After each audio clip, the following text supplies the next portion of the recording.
There, this is Chris from MoneyHub, and this video looks at the problems and the costs of changing money into foreign currency within New Zealand, taking it overseas, and then bringing it back to New Zealand and changing it back to New Zealand dollars.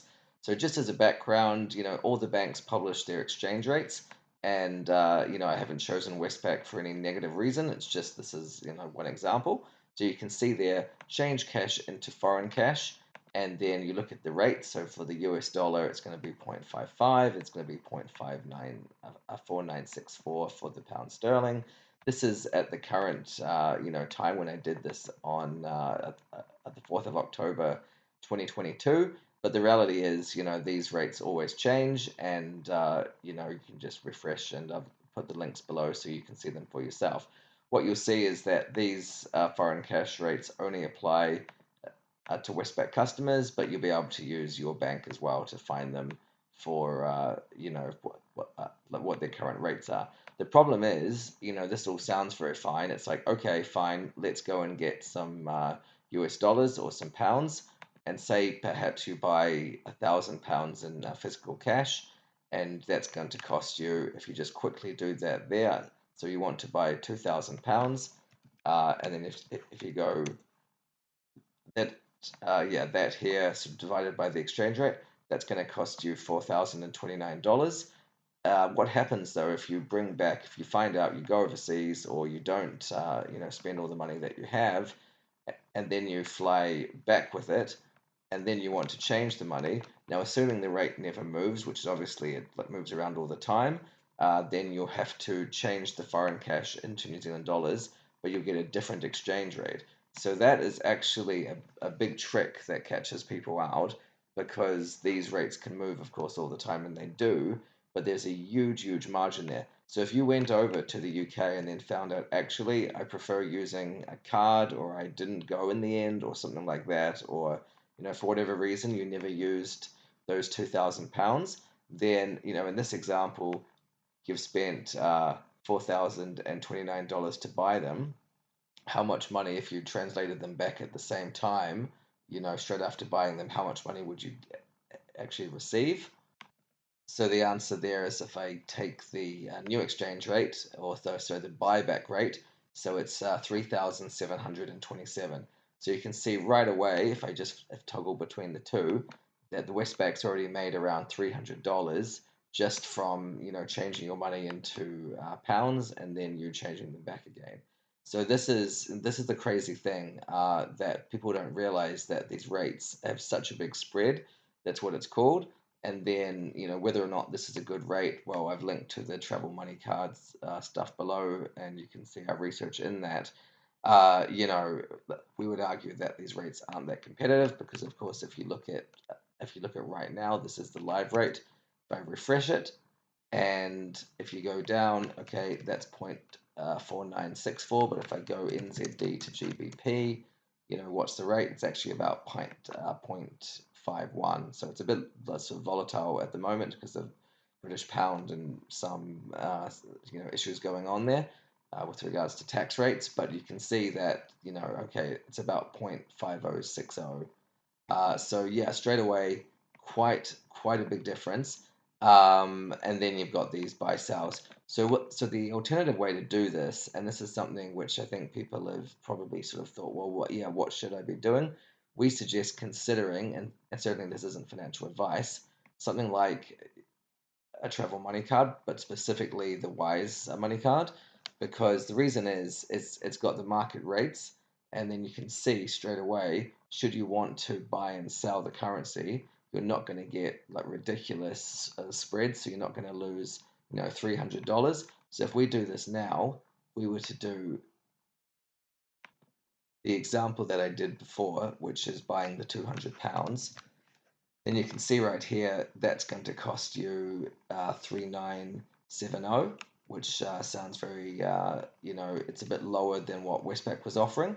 But where it becomes interesting is that, say you've got that £2,000 and then you want to change it right back, so you've funded your wallet, and then it's like, right, it's time, I didn't actually use any of that money, or I've let the trips cancelled, let me change it back. Then if you had 2,000 pounds right there, and you want to translate them back into New Zealand dollars, then really, what that's going to give you is, 3935, and 3935 minus 3970, it's about $35. And these differences are actually, the fees which are involved. So that shows you that, the Westpac rate was $300, like roughly for the £2,000, and Wise will do it for a 1/10 of that effectively, or like 1/9. So that's something to bear in mind, that you don't get these like sort of horrible spreads, with Wise, and that just makes it a lot more attractive to people. Of course, the exchange rates can go up and down all the time, and they do, but it's worth keeping in mind that you won't be penalized with these large spreads. Now, the answer is, what do the other banks do? So they also do them. This is for sending money electronically, but I had a hunt around the BNZ website, and you can just see they've got also a feed table. It's a little bit sort of hard to find, but they do see, if you can have a look here, buying and selling in the cash. So you can buy, British pounds here, and then, so they're selling you those.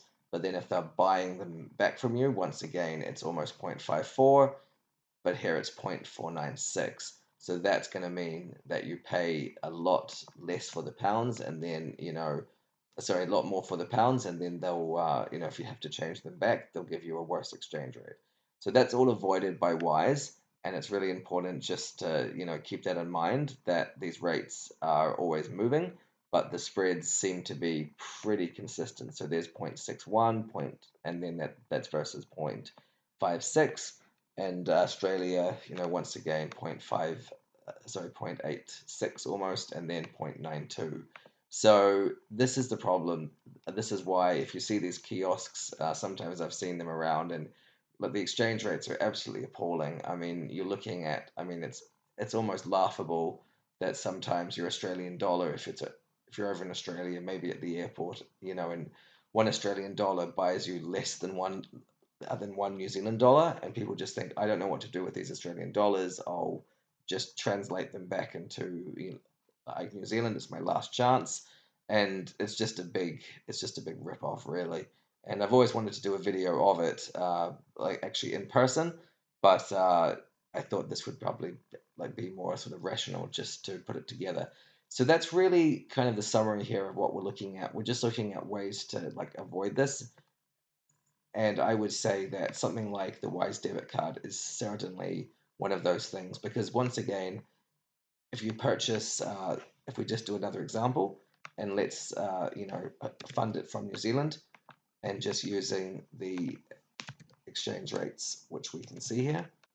Say you want to take, or say you want to spend $1,000, that's going to cost you the 1142 Australian dollars right now, 1143, and then fine, you didn't use that money, or you need to change some of it back, then you just change that, and you have a look, and you can do it, of course, on your app. You don't have to have the physical cash. Then it's going to, so then you're going to get 1131.26, and then once again, if we just do a quick check on that,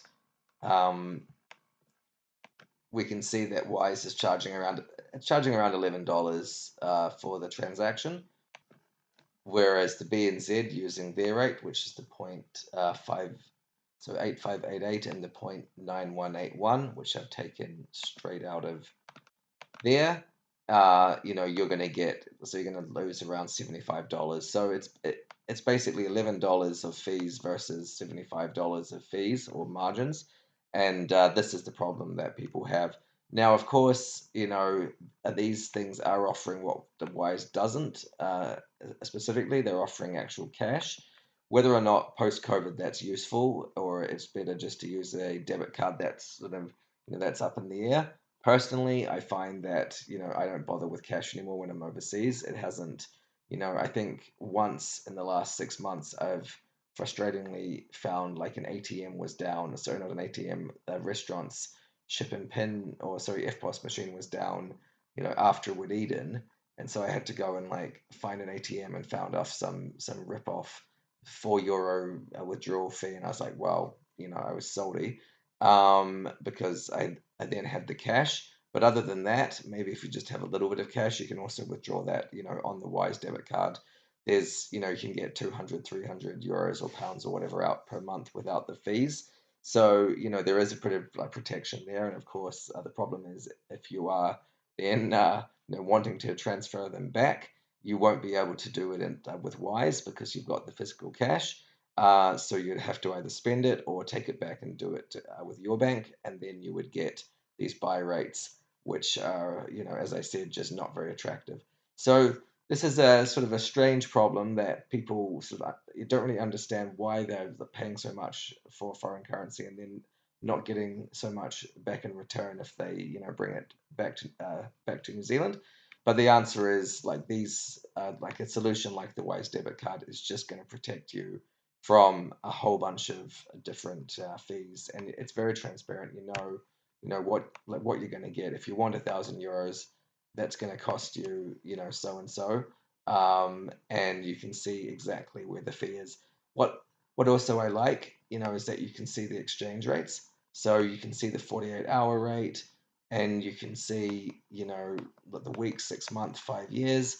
So whilst they use the mid-market rate, and that's pretty much what the likes of like XE use, and like websites like Oanda, they're also using the same rate. It is just useful to get a sort of a sense check. You don't need to try and predict what the currency is going to be after you get back with any cash that you have sort of in it. Like on hand, or any sort of foreign currency that you've translated using a travel money card. But it's just good to know that this data is out there, and you'll never get this, of course, from the banks so easily.